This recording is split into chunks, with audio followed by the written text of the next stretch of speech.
एक समय की बात है। किसी गांव में एक बहुत ही ज्ञानी पंडित रहता था। एक दिन वह अपने बचपन के एक मित्र से मिलने किसी दूसरे गांव जा रहा था। उसका वह मित्र बचपन से ही गूंगा और एक पैर से अपाहिज था। पंडित के गांव से मित्र का गांव काफी दूर था और रास्ते में और भी कई सारे छोटे छोटे गांव पड़ते थे। पंडित अपने धुन में चला ही जा रहा था कि रास्ते में उसे एक आदमी और मिल गया और वह भी पंडित के साथ साथ चलने लगा। उस आदमी को देख पंडित खुश हो गया। उसने सोचा, चलो अच्छा हुआ, साथ साथ चलने से सफर आसानी से कट जाएगा। बात की शुरुआत करने के लिए पंडित ने उस व्यक्ति से उसका नाम पूछा तो उसने अपना नाम महाकाल बताया। पंडित को यह नाम कुछ अजीब सा लगा, लेकिन उसने नाम के विषय में कुछ और पूछना उचित न समझा। दोनों धीरे धीरे साथ में चल ही रहे थे कि तभी रास्ते में एक गांव पड़ा। गांव का प्रवेश द्वार आते ही महाकाल ने पंडित से कहा, तुम आगे चलो, मुझे इस गांव में एक संदेश देना है, मैं तुमसे आगे मिलता हूं। पंडित ने कहा, ठीक है, और वह आगे चल पड़ा। थोड़ी ही देर में उस गांव में एक खबर फैली कि एक व्यक्ति को भैंसे ने अपनी सींग में फंसाकर मार दिया है। जैसे ही भैंसे ने उस व्यक्ति को मारा, ठीक थोड़ी ही देर में महाकाल पंडित के पास वापस आ गया। फिर दोनों चलना शुरू कर देते हैं और चलते चलते एक दूसरे गांव के बाहर पहुंचते हैं। उस गांव के बाहर एक बड़ा सा मंदिर बना था और ठहरने की व्यवस्था भी अच्छी लग रही थी। पंडित के मित्र का गांव भी अभी वहां से काफी दूर था और रात भी होने वाली थी।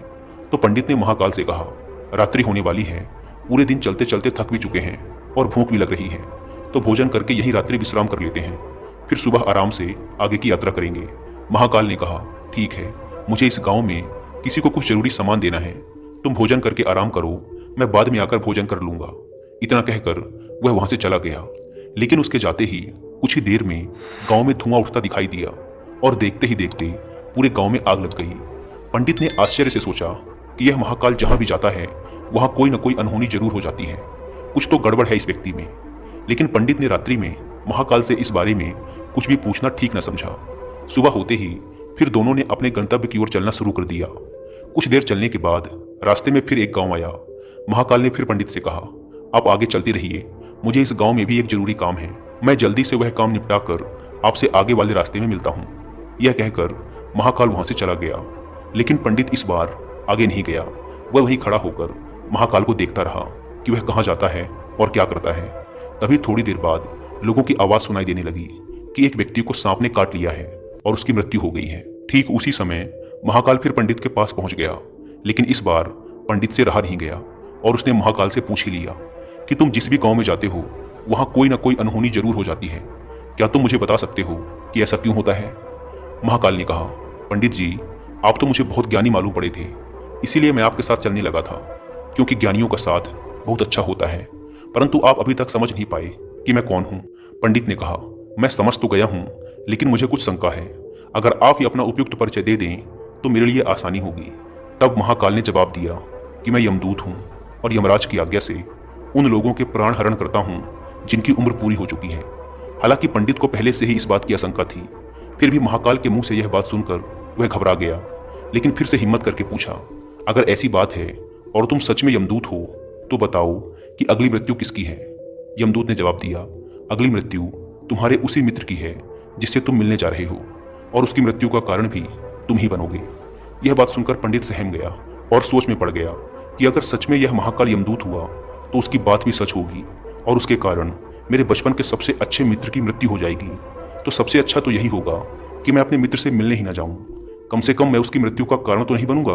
महाकाल ने मुस्कुराते हुए कहा, तुम जो सोच रहे हो वो सब मुझे पता है, मगर तुम्हारे अपने मित्र से मिलने ना जाने से नियति नहीं बदल जाएगी।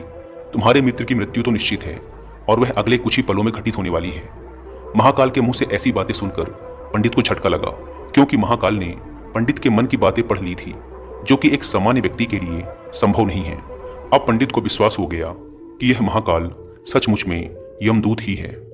जब पंडित को यह पूर्ण विश्वास हो गया कि महाकाल यमदूत है तो वह घबरा गया। वह अपने मित्र की मृत्यु का कारण नहीं बनना चाहता था, इसीलिए वह पलटकर अपने गांव की तरफ वापस जाने लगा। लेकिन जैसे ही पंडित वापस जाने के लिए मुड़ा, उसने देखा कि उसका मित्र तेजी से उसकी तरफ चला आ रहा है, जो कि पंडित को देखकर अत्यंत प्रसन्न दिखाई पड़ रहा था। अपने मित्र के आने की गति को देखकर पंडित को ऐसा लगा कि जैसे उसका मित्र काफी देर से उसका ही पीछा कर रहा है। लेकिन वह बचपन से ही गूंगा था और एक पैर से लंगड़ा भी, इसीलिए ना तो वह पंडित को आवाज देकर रोक पा रहा था और ना ही उस तक पहुंच पा रहा था। लेकिन जैसे ही वह पंडित के पास पहुंचा, अचानक ही जमीन पर गिर पड़ा और उसकी मृत्यु हो गई। पंडित हक्का बक्का होकर महाकाल की ओर देखने लगा, जैसे कि वह पूछना चाह रहा हो कि आखिर क्या हुआ। महाकाल पंडित के मन में उठ रहे प्रश्नों को समझ गया और बोला, तुम्हारे मित्र ने पिछले गांव में ही तुम्हें देख लिया था और वह वहीं से ही तुम्हारा पीछा कर रहा था, लेकिन गूंगा और लंगड़ा होने की वजह से वह तुम तक नहीं पहुंच पाया। उसने अपनी पूरी ताकत लगाकर तुम तक पहुंचने का प्रयास किया, लेकिन बुढ़ापे में बचपन जैसी ताकत नहीं होती, इसीलिए हृदयघात के कारण तुम्हारे मित्र की मृत्यु हो गई। क्योंकि वह तुमसे मिलने के लिए अपनी सीमाओं को तोड़कर तुम्हारे पीछे भाग रहा था, इसीलिए अपने मित्र की मृत्यु का कारण भी तुम ही कहलाओगे। अब पंडित को पूर्णतः यह विश्वास हो गया था कि महाकाल एक यमदूत है और उसका कार्य जीवों के प्राण हरना है। लेकिन पंडित एक ज्ञानी व्यक्ति था, वह यह भी जानता था कि मृत्यु पर किसी का वश नहीं है, सबको एक ना एक दिन मरना ही है। यही सोचकर उसने अपने आप को संभाल लिया। लेकिन अचानक ही पंडित के मन में स्वयं की मृत्यु के बारे में जानने की इच्छा हुई, इसीलिए उसने महाकाल से पूछा, जब मृत्यु मेरे मित्र की होनी थी तो तुम शुरू से ही मेरे साथ क्यों चल रहे थे? यह प्रश्न सुनकर महाकाल जोर से हंसा और बोला, मैं तो हर पल हर क्षण सभी के साथ चलता हूँ, किंतु लोग पहचान नहीं पाते, क्योंकि लोगों के पास अपनी समस्याओं के अलावा किसी और व्यक्ति, वस्तु या घटना के बारे में सोचने, समझने या उसे देखने का समय ही नहीं होता। पंडित ने कहा, तो क्या तुम ये बता सकते हो कि मेरी मृत्यु कब, कहाँ और कैसे होगी? महाकाल ने कहा, हालांकि किसी भी सामान्य जीव के लिए अपनी मृत्यु के बारे में जानना ठीक नहीं है, क्योंकि कोई भी जीव हो वह अपनी मृत्यु के बारे में जानकर दुखी ही होता है। परंतु तुम ज्ञानी व्यक्ति मालूम पड़ते हो और तुमने जिस तरीके से अपने मित्र की मृत्यु को सहन कर लिया है, उसे देखकर लगता है कि तुम अपनी मृत्यु के बारे में जानकर भी दुखी नहीं होगे। तो तुम्हारी मृत्यु आज से ठीक 6 महीने बाद आज ही के दिन किसी दूसरे राज्य में फांसी लगने से होगी। और सबसे आश्चर्य की बात तो ये होगी कि तुम स्वयं ही खुशी से उस फांसी को स्वीकार कर लोगे। इतना कहकर महाकाल वहां से चला गया, क्योंकि अब महाकाल के पास पंडित के साथ चलते रहने का कोई कारण ना था। इसके बाद पंडित ने अपने मित्र के शरीर का अंतिम संस्कार किया और यथाशक्ति उसके क्रियाकर्म करके अपने गांव वापस आ गया। लेकिन कोई व्यक्ति कितना भी ज्ञानी क्यों ना हो, अपनी मृत्यु के बारे में जानकर दुखी तो होता ही है और मृत्यु से बचने का कोई ना कोई उपाय भी खोजता है। तो पंडित ने भी वही किया। क्योंकि पंडित विद्वान था, इसीलिए उसकी पहचान उस राज्य के राजा तक थी। पंडित ने सोचा कि राजा के पास तो कई सारे ज्ञानी मंत्री हैं, वो मेरी मृत्यु से संबंधित समस्या का कोई ना कोई समाधान निकाल ही लेंगे। पंडित यही सब सोचता हुआ राज दरबार में पहुंच जाता है और राजा से सारी घटना कह सुनाता है। राजा ने अपने मंत्रियों को सारी समस्या बताई और उनसे सलाह मांगी। अंत में सभी ने विचार विमर्श करके कहा, अगर पंडित की बात सही है तो उसकी मृत्यु भी 6 महीने बाद ही होगी। लेकिन मृत्यु तो तब होगी जब वह किसी दूसरे राज्य में जाएगा। यदि वह किसी दूसरे राज्य में जाए ही ना तो मृत्यु ही नहीं होगी। मंत्रियों की यह सलाह राजा को भी सही लगी। इसके बाद पंडित के रहने की सारी व्यवस्था महल में ही कर दी गई और राजा के आदेश के बिना उस पंडित से किसी को भी नहीं मिलने दिया जाता था।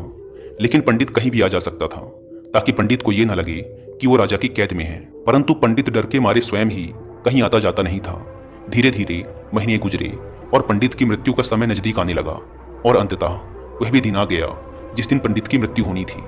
तो जिस दिन पंडित की मृत्यु होनी थी उसकी एक रात पहले पंडित डर के मारे जल्दी ही सो गया, ताकि जल्दी से वह रात बीत जाए और अगला दिन आ जाए, ताकि मृत्यु टल सके। लेकिन पंडित को नींद में चलने की बीमारी थी और अपनी इस बीमारी के बारे में वह स्वयं ही नहीं जानता था। तो फिर राजा, मंत्री या किसी वैद्य को इसके बारे में बताने का कोई प्रश्न नहीं उठता। पंडित अपनी मृत्यु को लेकर बहुत चिंतित था, इसीलिए वह पिछले कई दिनों से ठीक से सो भी नहीं पाया था। और नींद में चलने की बीमारी भी तभी होती है जब व्यक्ति ठीक से सो नहीं पा रहा हो। तो उस रात भी पंडित को नींद में चलने का दौरा पड़ा। वह उठा और महल से निकलकर अस्तबल में गया। क्योंकि पंडित राजा का खास मेहमान था, इसीलिए किसी भी पहरेदार ने उसे नहीं रोका और ना ही किसी तरह की कोई पूछताछ की। अस्तबल में पहुंचकर वह सबसे तेज चलने वाले घोड़े की पीठ पर सवार होकर नींद में ही अपने राज्य की सीमा से बाहर दूसरे पड़ोसी राज्य में चला गया। इतना ही नहीं, वह दूसरे राज्य के राजा के महल में पहुंच गया। उस महल के पहरेदारों ने भी उसे नहीं रोका और ना ही कोई पूछताछ की।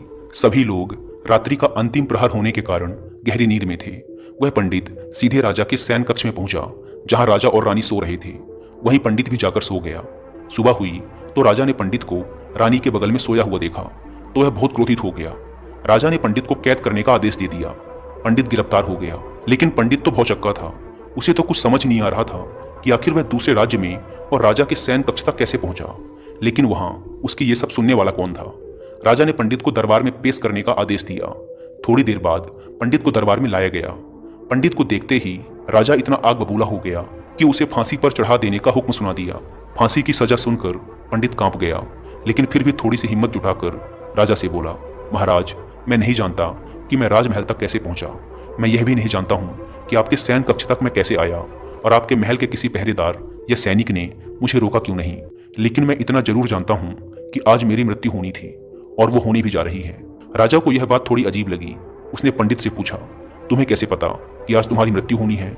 राजा के इस प्रश्न के जवाब में पंडित ने पिछले 6 महीने का सारा वृत्तांत राजा को कह सुनाया और बोला, महाराज, मेरा क्या, किसी भी सामान्य व्यक्ति में इतना साहस नहीं कि वह राजा के शयन कक्ष में राजा की उपस्थिति में रानी के साथ सो जाए।